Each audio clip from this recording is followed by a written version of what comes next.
প্রথমত আপনার প্রয়োজন পাসপোর্ট। বিদেশে কাজের জন্য যেতে চাইলে আপনার নাম ব্যুরো অব ম্যানপাওয়ার এমপ্লয়মেন্ট ট্রেনিংয়ে রেজিস্ট্রেশন করতে হবে। অনলাইনে বা তাদের অফিসে গিয়ে আপনি রেজিস্ট্রেশন করতে পারবেন। আপনি কোনো এজেন্সির মাধ্যমে বিদেশে যাওয়ার পূর্বে নিশ্চিত হন যে সেটি একটি লাইসেন্সপ্রাপ্ত এজেন্সি কিনা। আইন অনুসারে শুধুমাত্র লাইসেন্সপ্রাপ্ত এজেন্সিগুলোই বিদেশে কর্মী পাঠাতে পারে।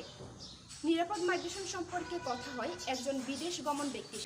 আমি প্রবাসী, আমি 6 বছর পরে বিদেশ থেকে আসছি, এখন আবার নতুন করে যাব।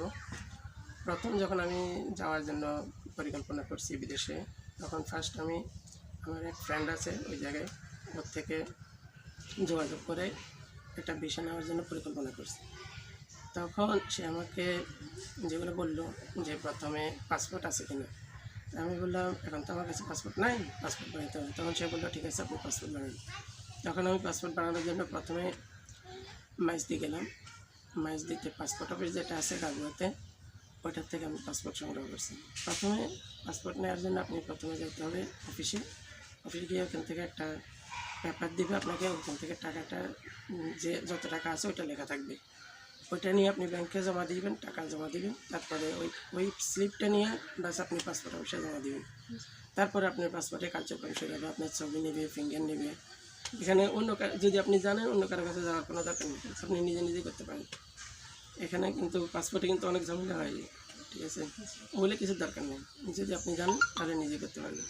পাসপোর্ট মনে হয় 30 দিনের মধ্যে আমি পেয়ে গেছি। 30 দিনের মধ্যে পাওয়ার পরে তখন আমি পাসপোর্টের ফটোকপি পাঠাইলাম ওর কাছে।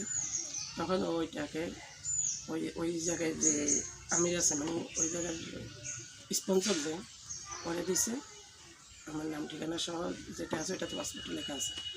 তখন ওই লোক আমার নাম অনুসারে আবেদন করছে যে আমার একটা লোক লাগবে। যখন ওই লোক আবেদন করে এরপরেই ওই ভিসাটা বাইরে। ভিসাটা হলো কি আপনি ওইখানে যাওয়ার একটা টিকিট, ভিসাটা আর কিছু না। যখন আমি এটা দিছি প্রায় মনে হয় 1 মাসের মধ্যে হয়ে গেছে। 1 মাস পরে ও আমার জন্য ভিসা পাঠাইছে। আমি এখান থেকে টিকিট করছি। টিকিট করার আগে আপনার এই যে ফিঙ্গার দিতে হয়, ফিঙ্গার দেওয়ার জন্য আবার মেডিকেলও করতে হয়।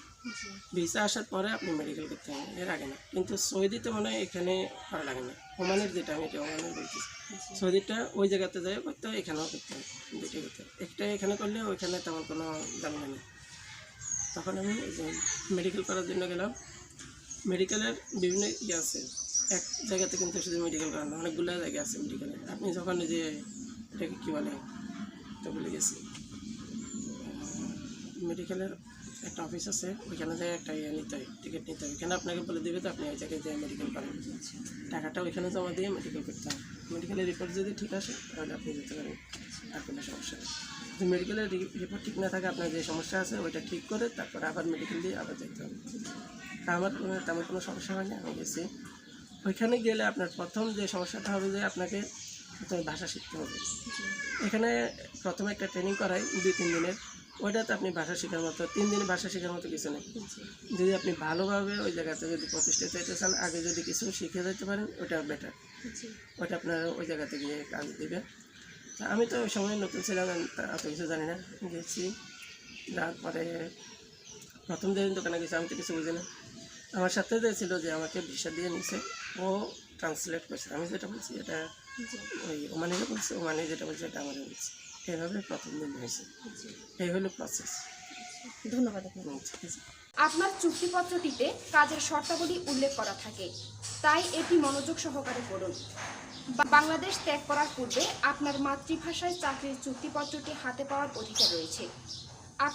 আপনার চুক্তিপত্র সম্পর্কে আপনি নিশ্চিত না হলে কারো কাছে সাহায্য নিন, যেমন পূর্বে মাইগ্রেট করেছেন এমন কারো সাহায্য নিন। চুক্তিপত্রটি বৈধ এবং ন্যায্য কিনা তা আপনি যে দেশে কাজ করার পরিকল্পনা করছেন সে দেশের দূতাবাসে চেক করতে পারবেন। আপনি এজেন্টের কাছ থেকে ভিসা পেলে সকল তথ্য ঠিক আছে কিনা তা চেক করুন। বিদেশে কাজ করতে যাওয়াটা ঝুঁকিমুক্ত নয়, কিন্তু আপনার অধিকারগুলো জেনে এবং প্রস্তুতি নিয়ে গেলে আপনি আপনার ভ্রমণ আরও সহজতর, লাভজনক এবং নিরাপদ করতে পারবেন, এটাই প্রত্যাশা। তানিয়া বেগম, কমিউনিটি মিডিয়া ফেলো, রেডিও সাগরদ্বীপ 99.2 FM, হাতিয়া, নোয়াখালী।